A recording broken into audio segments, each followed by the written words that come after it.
저는 오늘 함께 읽은 이 다니엘 2장 13절부터 23절까지의 말씀을 본문으로 답을 위한 답, 답이 되기 위한 답이라는 제목으로 말씀의 은혜를 나누기를 원합니다.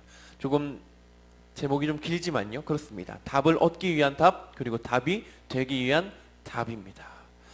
일반적으로 다니엘이라는 사람을 떠올리게 되면 아동부 때부터 성경학교를 통해서 아니면은 공과교재를 통해서 많이 들어왔던 인물이기 때문에 무척이나 친숙하게 다가옵니다. 더구나 우리 주변에 보면 다니엘이라는 성함을 갖고 계신 분이 꼭 한두 분은 계시잖아요.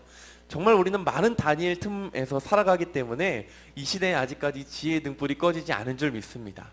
그런데 이 다니엘서를 가만히 보다 보면, 아니 다니엘서를 읽고 묵상하는 분들을 가만히 보다 보면 우리 안에서 종종 발생하는 실수가 있더라는 거예요. 뭐냐면 이 다니엘이라는 사람과 관련해서 다니엘의 성공 스토리가 다니엘의 주제라고 우리가 오해하고 착각한 채로 말씀을 읽을 때가 너무 많다라는 거예요. 그래서 다니엘이 받은 복과 다니엘이 얻은 그 하나님의 높이시는 은혜를 나도 경험하기 원합니다 라고 기도하고 그렇게 소망할 때가 많습니다. 학생들에게 야, 너 다니엘처럼 신앙생활 해야 돼, 다니엘처럼 공부해야 돼 라고 얘기할 때 다니엘처럼 귀하고 높임받는 사람이 되라라는 어떤 메시지가 우리의 입술에 담길 때가 참 많다라는 거죠. 그러나 언제나 그렇지만 하나님의 말씀은요, 어떤 한 인물의 성공과 업적을 치하하기 위해서 기록된 것이 아닌 줄 믿습니다.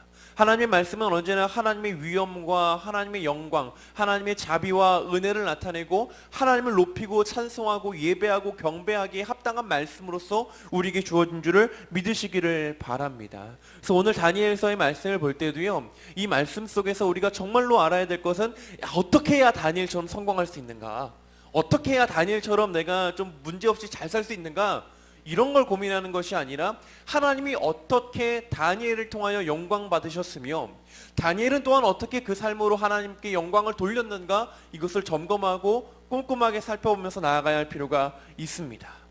오늘 이 새벽 예배에 오시기까지 밤에 수요 예배가 마치고 저녁 예배가 끝나고 댁에 돌아가셔서 편안한 잠을 주무셨습니까? 잠이라는 것이 참 우리에게 소중하지 않습니까? 내 안에 걱정과 근심과 불안과 염려가 가득할 때는 왠지 모르겠지만 잠이 안 옵니다. 그런데 정말로 하나님의 은혜 속에서 내 마음이 평안할 때는요, 잠이요, 그냥 자려고 눕기만 하면 눈을 감는 순간 확 드는 거예요. 오늘 밤은 어떠셨습니까? 오늘 새벽은 어떠셨습니까? 편안하게, 다들 편안하게 주무시고 오신 것이죠, 그죠? 어떨 때는 정말 꿈 때문에 괴로워하고 어떨 때는 정말 그 꿈의 내용과 그 꿈의 메시지 때문에 곤란할 때가 있습니다. 뭐 가위에 눌리는 분들도 종종 계시고요. 그냥 꿈 자체가 도대체 이게 무슨 꿈인지도 모르겠지만 굉장히 기분이 불쾌한 꿈을 꿀 때가 있어가지고 밤에 자다가 깰 때도 있지 않습니까? 오늘 다니엘 2장의 상황은요, 느부갓네살이라고 하는 바벨론의 왕이 그와 같이 잠을 자다가 이상하고 요상하고 마음을 괴롭히는 꿈을 꾼 것으로 시작하게 됩니다. 다니엘 2장 1절과 2절의 말씀을 보시면 이렇게 기록합니다. 느부갓네살이 다스린 지 2년이 되는 해에 느부갓네살이 꿈을 꾸고 그로 말미암아 마음이 번민하여 잠을 이루지 못한지라 왕이 그의 꿈을 자기에게 알려주도록 박수와 술객과 점쟁이와 갈대아술사를 부르라 말하매 그들이 들어가서 왕의 앞에 선지라. 느부갓네살 왕이 꿈을 꾸고 마음이 번민하여 잠을 이루지 못했다라는 것으로 시작합니다. 여기 마음이 번민하여 라고 했을 때 마음이라는 단어가 히브리어로 루아흐거든요. 이 루아흐라는 단어는 영혼, 영이라는 의미도 담겨 있습니다. 바꿔 말하면 이 꿈 때문에 이 느부갓네살 왕의 영이 곤란할 만큼 상당히 괴로움에 호소하면서 잠을 이루지 못했다는 얘기입니다. 고대 근동과 헬레니즘, 그러니까 그리스 세계관에서요, 꿈은 한 인간의 상상력이나 아니면 그 뇌 속에서 일어나는 어떤 신경의 자극을 통해서 발생하는 것이 아니라 초월적이고 신적인 존재가 그와 같은 초월적이고 신적인 힘을 가지고 어떤 메시지를 가지고 던져주는 것이라는 이해가 그 당시 사람들에게 있었습니다. 그러니까 이 왕도요, 뭔가 이해할 수 없고 납득되지 않는 꿈을 꾸면서 이것을 가지고 도대체 내가 믿는 신이 어떤 메시지를 나한테 주려는 건가, 이와 같은 고민을 했을 거다라는 거죠. 그런데 고민하고 고민해봐도 이 꿈이요, 심상치가 않은 거예요. 더구나 지금 다니엘 2장은요, 이게 느부갓네살 왕 2년이라고 얘기하거든요.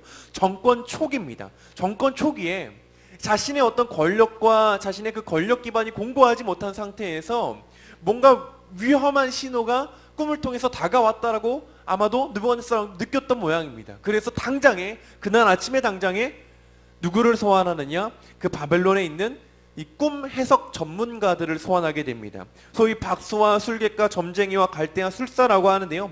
이 사람들은 고도로 전문화되어 있는 점술가들입니다. 어떤 부류는 천문학을 연구해가지고 하늘의 별을 보면서 날씨와 앞으로의 어떤 미래를 점치는 사람들도 있었고요.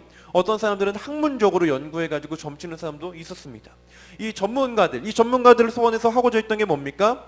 자신이 꾼 꿈의 의미가 무엇인지를 풀이해달라고 했던 거예요. 그래서 그들을 불러놓고 얘기합니다. 내가 정말 이상한 꿈을 꿨다. 내가 꿈을 꿨는데 마음이 번민하여 내가 잠을 이루지 못할 정도로 이상한 꿈을 꿨는데 그 꿈과 그 꿈의 해석을 내게 들려다오. 여러분, 제가 지금 이 느부갓네살의 그 요구를 반복했는데요. 꿈과 그 해석을 들려달라는 게 느부갓네살 왕의 요구였습니다. 가만히 생각해보면 얼마나 이상한지 아시겠습니까? 꿈을 꾼 사람은 왕인데 이 해석하는 사람들에게 꿈 내용까지 맞추라고 하는 거예요. 그래가지고 이 대화가요 3번에 걸쳐서 반복되게 됩니다. 느부갓네살 왕이 3절과 4절에서 이 대화가 이어질 때 내가 무슨 꿈을 꿨는지 알고자 하여 마음이 번민하니 그러니 너희가 내게 좀 얘기해다오라고 요구합니다. 왕의 요구는 단순해 보이지만 실제로 엄청나게 복잡하고 까다로운 거예요.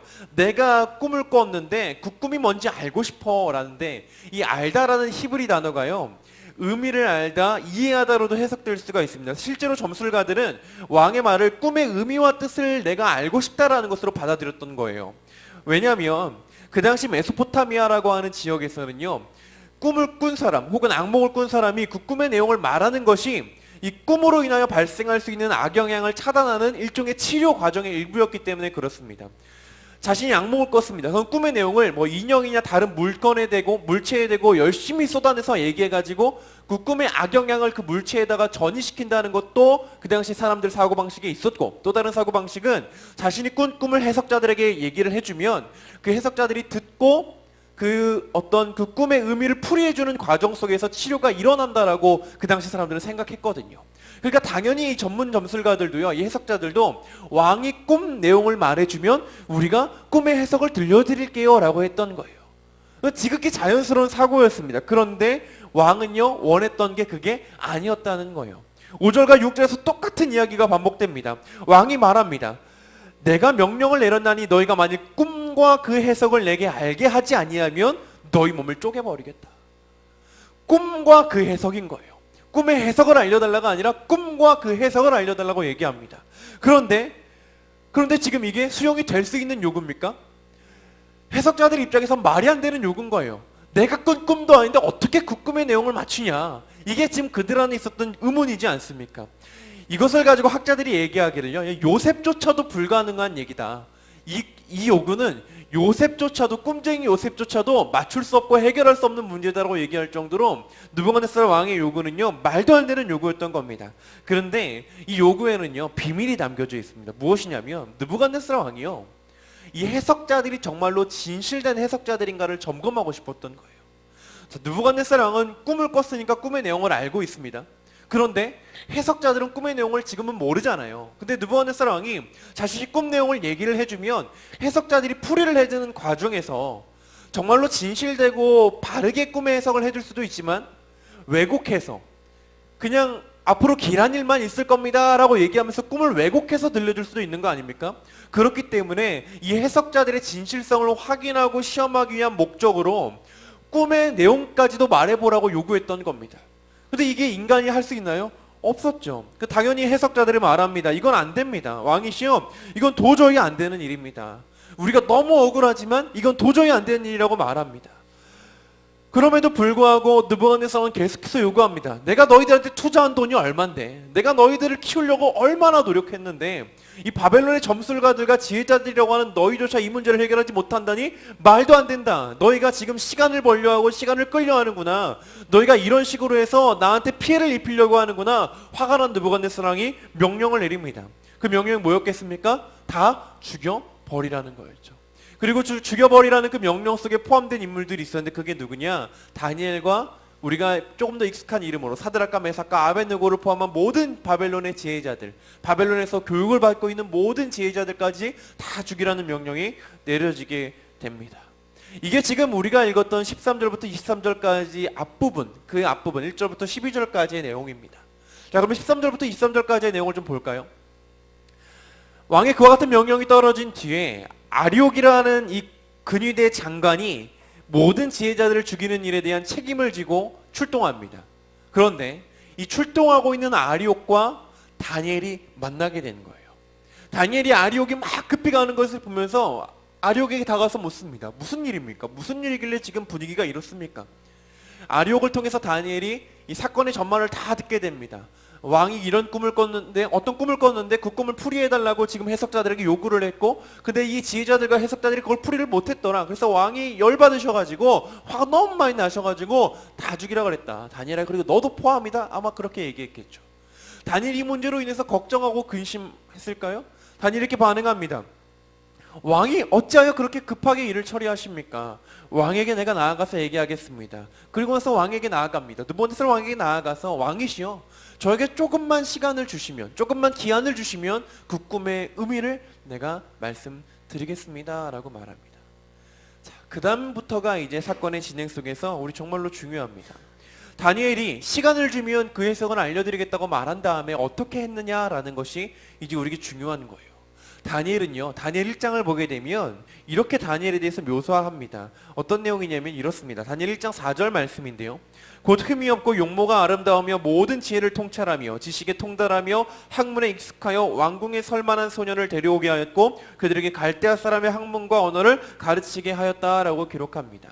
다니엘 1장 4절에서 묘사하는 것은 무엇이냐면, 지금 다니엘이요, 원래도 똑똑한 사람이고 원래도 학문 있는 사람이었는데 바벨론의 포로로 잡혀간 이후에 그곳에서 더 많은 공부를 했다라는 거예요. 더구나 거기에서 갈대아인의 학문을 공부하게 됐는데, 이 갈대아인의 학문이라는 것에는요, 점성술이나 어떤 주술적인 요소도 포함되었던 것으로 보입니다. 그렇기 때문에 모든 그 꿈풀이하는 지혜자들을 죽이려고 했을 때 다니엘과 사드락과 메삭과 아벳느고도 그 죽여야 될 대상에 포함됐던 거죠. 다니엘은 지금 학문적으로, 그리고 다니엘은 지금 지식적으로, 다니엘은 지금 자신이 가지고 있는 어떤 역량 안에서 이 문제를 해결하기 위해서 노력했을 수도 있었다라는 얘기입니다. 그런데 다니엘이 어떻게 행동합니까? 다니엘 2장 17절과 18절 말씀을 보니까 이렇게 기록하는 것을 보게 됩니다. 이에 다니엘이 자기 집으로 돌아가서 그 친구 하나냐와 미사엘과 아사랴에게 그 일을 알리고 하늘에 계신 하나님이 이 은밀한 일에 대하여 불쌍히 여기사 다니엘과 친구들이 바벨론의 다른 지혜자들과 함께 죽임을 당하지 않게 하시기를 그들로 하여금 구하게 하니라. 다니엘이 자신의 이성과 학문과 지식과 세상적인 역량을 가지고 그것을 가지고 지금 이 문제를 해결하고 타파하기 위해서 노력한 것이 아니라 우리가 알고 있는 바 좀 다른 방법으로 접근했다라는 거예요. 일단 다니엘은 왕으로부터 꿈의 해석을 위한 한시적인 기한 허락받은 후에 집으로 돌아갑니다. 집으로 돌아가서 친구들에게 하나냐와 미사엘과 아자랴, 사드락과 메삭과 아벳느고에게 지금까지 있었던 일의 전말에 대해서 알립니다. 그리고 나서 그들에게 무엇을 요청하냐면 친구들에게 말하기를 하나님께 간구해달라고, 하나님께 기도해달라고 요청하는 겁니다. 다니엘을 포함한 이 지혜로운 유대인 청년들은요, 지금 이들이 어떤 상황에 직면한 겁니까? 이 죽음의 위협에 지금 직면해 있는 상황이에요. 우리가 좀 가볍게 넘어왔지만 지금 다니엘과 친구들 입장에서는요, 이 죽음이 코앞으로 다가온 상황이에요. 이미 아리옥은 출동을 했습니다. 아리옥은 출동해서 아직 사형을 집행하지는 않았지만 아리옥은 언제든지 지금 지혜자들을 죽일 준비가 완료된 사람입니다. 그런데 그 죽음의 문턱 앞에서 이 다니엘과 세 친구들이 어떻게 했느냐? 하나님께 기도하기를 선택했더라는 거예요. 이렇게 기도합니다. 이 은밀한 일에 대하여 우리를 불쌍히 여기서 죽임당하지 않게 하시기를 기도하였더라.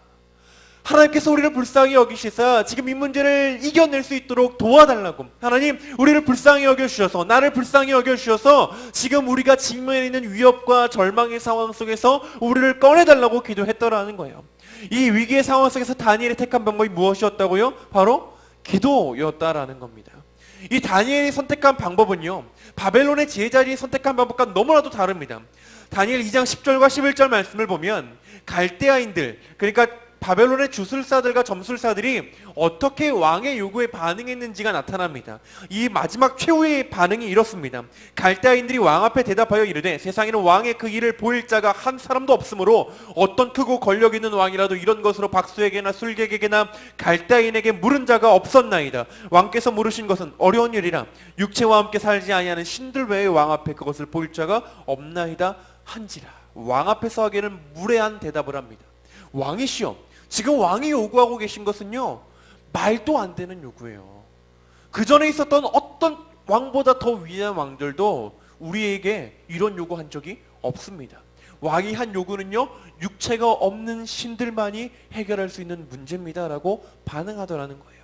그런데 지금 이 현자들, 바벨론의 지혜자들의 반응 속에서 우리가 알아야 될 건 뭐냐면, 이 바벨론의 지혜자들이요, 기본적으로 바벨론은요, 마루둑이라고 하는 신을 섬겼거든요. 그런데 바벨론의 지혜자들 역시 마찬가지입니다. 그들의 점수를 하는 것은요, 단순히 천문을 관측하고 하는 것이 아니라 이 해와 달과 별, 천상을 관측하면서 거기 천문을 관측하면서 그 해와 달과 별을 신으로 삼고 이 땅에서 그들이 만들어낸 우상에 절하면서 그 우상을 통해서 지혜를 받아가지고 문제를 해결한다, 이런 관념을 가지고 있었거든요. 그런데 지금 보십시오. 이 바벨론의 지혜자들은 그들이 봉착한 문제 앞에서 그들의 신들에게 기도하지 않더라는 거예요. 이들의 고백 속에서 나타나는 것이 무엇이냐면, 지금 이 사건과 문제의 상황 속에 그들이 믿고 있는 신은 개입하지 않으며, 그들이 믿고 있는 신은 무능력하며, 그들이 믿고 의지했던 신들은 아무것도 대답해 줄 수 없는 신들이라는 사실을 어쩌면 그들 스스로 자기들도 알지 못하는 사이에 말하고 말았다는 겁니다. 그런데 다니엘이 어떻게 반응했습니까? 하나님께 기도했다라는 거예요.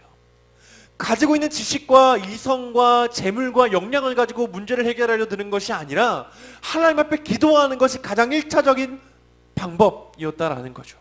그래서 19절 말씀을 보니까 그렇게 다니엘과 친구들이 기도하자 하나님이 이와 같이 응답하셨다고 기록합니다. 우리 함께 읽어보겠습니다. 함께 읽겠습니다. 시작. 이에 이 은밀한 것이 밤의 환상으로 다니엘에게 나타나 보임에 다니엘이 하늘에 계신 하나님을 찬송하니라. 하나님이 다니엘에게 응답하셔서 다니엘에게 이 은밀한 일에 대하여 알게 하셨다는 거예요. 이 은밀한 일이라는 게 뭡니까? 인간의 능력과 인간의 방법으로는 아무도 알 수 없는 이 비밀한 일을 하나님이 다니엘에게 보이셨더라라는 겁니다.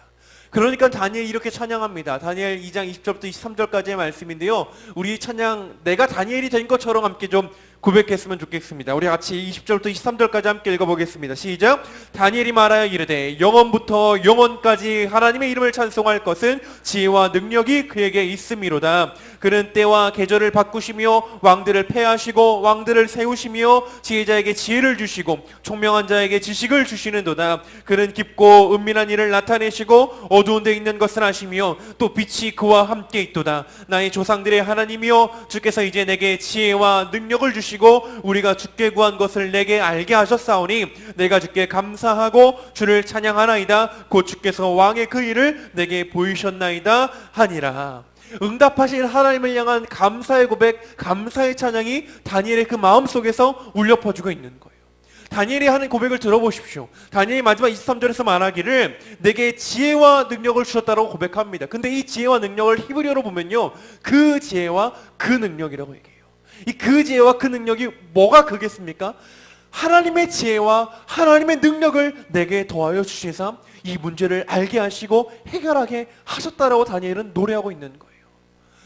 그냥 내가 알고 있는 지식 속에서, 내가 알고 있는 세상적인 지혜 속에서, 내가 가지고 있었던 그 세상적인 연륜과 경험 속에서 어떤 답을 하나 꺼내서 도출해갖고 알게 하신 것이 아니라 내 이성과 지식과 내 경험으로 알 수 없고 해결할 수 없는 해결 방안이 아닌데도 불구하고 하나님이 갖고 계신 지혜와 권능과 능력으로 내 삶 속에 개입하셔서 이 문제와 어려움을 해결할 수 있도록 도우셨다라고 다니엘은 노래했다라는 겁니다.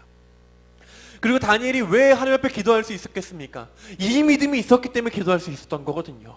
모든 지혜와 능력의 원천은 하나님이시다라는 믿음이 다니엘 안에 있었기 때문에 기도했던 겁니다.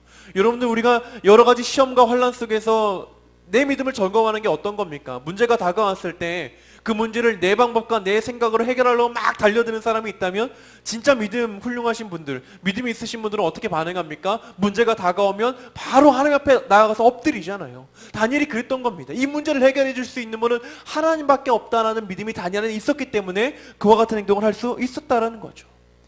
그리고 나서 다니엘이 결국은 느부갓네살 왕 앞에서 그 꿈의 내용과 꿈의 해석을 들려줍니다. 그러자 놀라운 일이 일어납니다. 바로 느부갓네살 왕이 어떤 반응을 보인 건데요.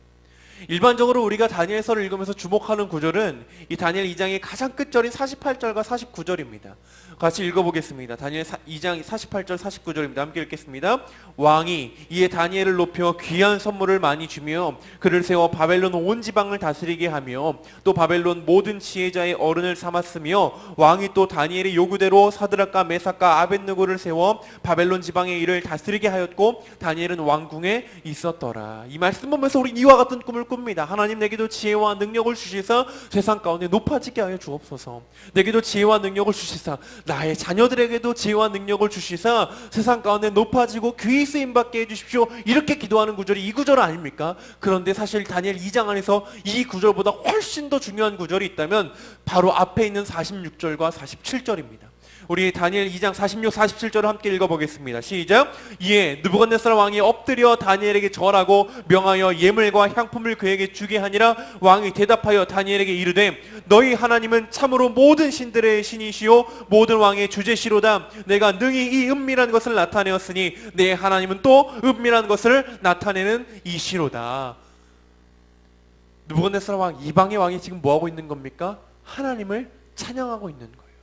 다니엘의 삶과 다니엘의 행동과 다니엘의 반응을 보면서 느부갓네살 왕이 결과적으로 다니엘 앞에 엎드리지만 다니엘 앞에 엎드린 게 아니라 다니엘의 배후에서 다니엘에게 응답하시고 그 뜻과 은밀한 일을 알리시는 하나님 앞에 엎드리는 장면이 나타나더라는 거예요. 지금 다니엘서는요, 하나님께 영광을 돌리는 게 먼저라고 그랬잖아요. 다니엘서는요, 하나님을 높이고 하나님을 찬양하는 게 먼저라고 그랬잖아요. 그와 함께 더불어서 있는 것이 뭐냐면 이 세상의 많은 문화적 혼란 속에서, 이 세상의 많은 압제 속에서, 어떤 권력 다툼과 권력 분쟁의 상황 속에서 이 믿는 자들, 하나님의 백성들은 어떻게 살 것인가라는 질문이 이 안에 담겨져 있는데 어떻게 살아가라는 겁니까? 세상이 보더라도 하나님의 살아계심이 드러날 수 있게끔 살아가라고 지금 다니엘서는 말하고 있는 건 아닙니까? 다니엘을 향해서 느부갓네살 왕이 전하고 하나님을 찬양합니다. 그리고 이 느부갓네살의 찬양과 고백 속에서 하나님이 어떠한 분이신가가 명백하게 드러납니다. 이 느부갓네살 왕이 처음으로 얘기한 건 뭡니까? 하나님은 신들 중에 신이시다라는 거예요. 비교할 대상이 없다라는 거예요. 그 무엇보다도, 그 누구보다도 위대한 신이시다. 이게 느부갓네살 왕의 고백이었습니다. 두 번째는 뭡니까? 그분은 왕들의 주제시다. 세상 모든 군왕들이 있다 해도 그 군왕들을 다스리시는 분은 하나님이시다 라고 고백합니다. 마지막, 그리고 뭡니까? 그분은 은밀한 일을 알게 하시는 분이시다라는 거예요. 이 고백 속에서, 이 느부갓네살 왕의 고백 속에서 우리가 이 땅을 살아가면서 우리 주변에 있는 믿지 않는 이들의 입술 속에서 터져 나와야 할 고백이 무엇인지도 우리는 발견하는 줄을 믿습니다. 다니엘 2장의 모든 인물들은 사실은 들여다보면 다들 사람의 지성과 역량으로 해결할 수 없는 문제 앞에 봉착해 있습니다. 여기서 관심을 끄는 게 뭐였냐면 바벨론의 지혜자들과 이 다윗과 그 친구들의 반응, 어떻게 문제를 해결하는가에 대한 질문이 이 두 그룹을 통해서 나눠지더라는 거예요. 느부갓네살 왕의 요구 앞에, 꿈과 그 의미를 알려달라는 느부갓네살 요구 앞에 바벨론의 지혜자들은 무력합니다. 그들은 분명히 전문가였지만 느부갓네살 왕 앞에서만큼은 반문가처럼 나타납니다. 전문가예요. 전문가인데 느부갓네살 요구하자 그래서 왕의 꿈이 뭔데요? 라고 계속 끊임없이 반문하다가 죽을 위기에 봉착하게 됩니다. 그러나 다니엘과 그 친구들은 어떻게 반응했습니까? 하나님 앞에 기도함으로 반응하더라라는 거예요. 다니엘은요, 느부갓네살 왕 앞에서 답이 되는 인물로 섭니다. 아무도 주지 못했던 답을 주는 인물로 쓰는 거예요. 그것이 어떻게 가능했는가? 이 노답인 세상 속에서 어떻게 우리 크리스찬들이 답이 될 수 있는가? 이 바벨론의 모든 박사들을 죽이라는 느부갓네살 명령이 내려진 이후에 다니엘도 역시 죽음의 위기 앞에 놓였었지만 다니엘이 어떻게 반응했다고 그랬습니까? 기도했다라는 거예요. 여러 가지 환난과 어려움 속에서 다니엘은요, 문제 앞에 주저앉지 않습니다. 절망의 현실 속에서 문제 앞에 주저앉고 울지 않습니다. 다니엘이 무릎 꿇었던 장소는 하나님 앞이었고 다니엘이 무릎 꿇어 기도했던 장소는 십자가 앞이었는 줄을 믿습니다. 다니엘의 믿음이 우리의 믿음이길 소망합니다. 문제 앞에 주저앉는 것이 아니라 십자가 앞에 엎드리는 것이 우리의 믿음이어야 할 줄을 믿습니다. 그래서 다니엘에게 있어서 기도는요, 답을 얻기 위한 답이었습니다. 하나님, 이 삶 속에서 내가 지금 봉착했던 여러 문제 속에서 어떻게 해야 됩니까? 내가 어디로 가야 합니까? 무엇을 해야 됩니까? 내가 길을 알지 못하겠습니다. 그 답을 구했을 때 답을 구하기 위한 답이 뭐였다고요? 기도였다라는 거예요. 그리고 하나님이 바로 답이 되기 위한 답이었는 줄 믿습니다.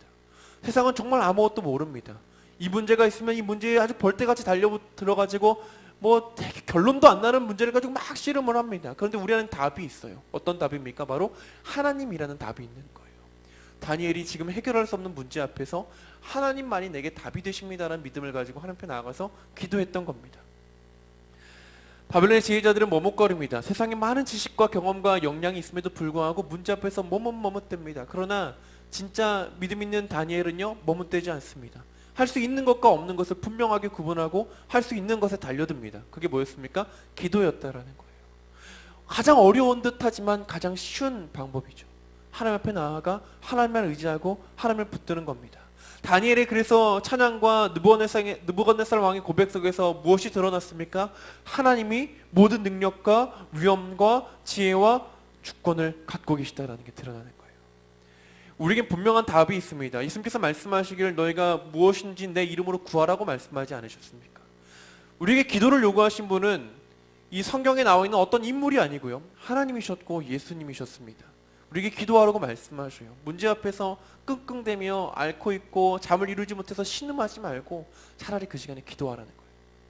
기도하면서 하나님께 답을 구하고 하나님만이 나의 유일한 답이 되십니다. 내 삶의 주권자가 되십니다라고 고백하면서 나아가는 것이 믿음 있는 삶이라는 겁니다. 그때에 우리의 찬양은요, 제사의 현장만이 아니라 예배의 현장에서만이 아니라 우리의 인생살이의 현장에서 하나님을 향한 감사와 찬양의 고백들이 끊임없이 고백될 줄 믿습니다. 그래서 오늘을 살아가실 때, 오늘 이제 기도하실 텐데, 기도하실 때 하나님, 내 마음속에 지금 꺼내놓지 못한 이와 같은 문제와 어려움들이 있습니다. 풀리지 않는 의문과 답답함들이 있습니다.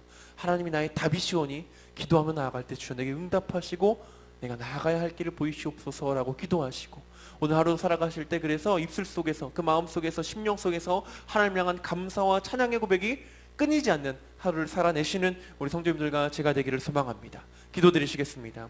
사랑의 하나님 감사합니다. 오늘 우리가 다니엘을 통하여서 문제와 여러 가지 위협의 상황 속에서 누가 답이신지를, 그리고 어떻게 반응하며 어떻게 행동해야 되는지를 살펴보았습니다. 하나님, 그러나 이와 같은 반응, 기도하고 주 앞에 엎드림은 우리가 세상 속에서 더 높아지기 위함이 아니라 나를 통하여, 너무나도 연약하고 작은 나를 통하여서 하나님의 이름이 영광 받으시기를 사모하는 마음으로 기도하는 줄을 믿사오니, 하나님, 하나님의 이름을 위하여서, 하나님의 영광을 위하여서 우리 안에서 선한 일과 착한 일과 온전케 하시는 사역을 이루어 주시옵소서.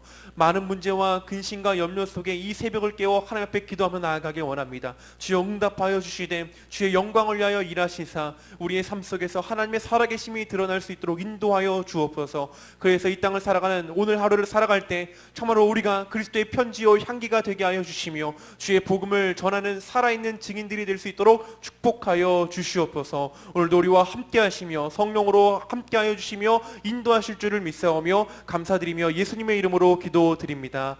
아멘. 주기도문으로 마치겠습니다. 하늘에 계신 우리 아버지여, 이름이 거룩히 여김을 받으시오며 나라가 임하시오며 뜻이 하늘에서 이루어진 것 같이 땅에서도 이루어지이다.